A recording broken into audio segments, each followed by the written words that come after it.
Shalom, mes chers amis. Voici la pensée divine numéro 334, l'équipe de Salomon. Un roi au chapitre 4. Le chapitre donne les détails sur l'entourage administratif de Salomon. Sur quel pilotis reposait son administration. On voit à l'intérieur qu'il y avait des sacrificateurs. Il y avait des ministres d'État, des secrétaires, des intendants, etc. Lisons par exemple le verset 4 et verset 7. Verset 4. Benaja, fils de Jéhojada, commandait l'armée.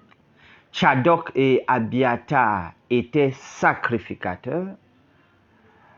Lorsqu'on va au verset 7, Salomon avait 12 intendants.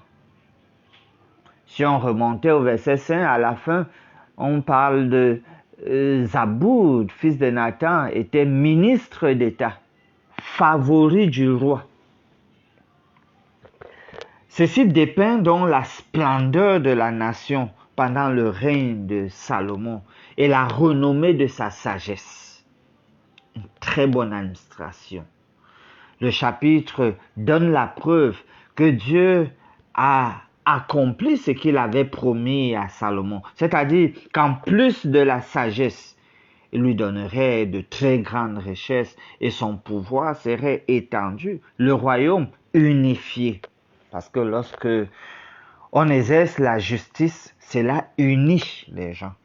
Mais quand règne l'injustice, cela désunit. Il y a paix et sécurité ici dans le chapitre parce que justement, le royaume est unifié. Et donc, lorsqu'il y a insécurité notoire, c'est qu'il n'y a pas union, il n'y a pas unité. Je vois dans l'ensemble du chapitre que l'administrateur qui se fonde sur le Seigneur, puisque c'est le Seigneur qui l'a établi, eh bien, cet administrateur doit voir l'accomplissement des promesses divines. Parce que même quand il y aura des attaques de l'ennemi, l'intervention divine devra être quelque chose de perceptible. Parce que Dieu a promis d'être avec lui. C'est donc une bonne leçon ici pour tout administrateur de savoir choisir son équipe, composer son équipe. Oui, que toutes les différentes sensibilités s'y retrouvent. Et bien sûr, pour nous qui sommes des sacrificateurs, on voit d'un très bon œil que une administration, même du point de vue de la politique, parce que c'est d'abord là de bien gérer la cité, puisse s'entourer aussi de sacrificateurs du point de vue des conseils, parce que on le sait, toute autorité vient de Dieu et que Dieu a ses représentants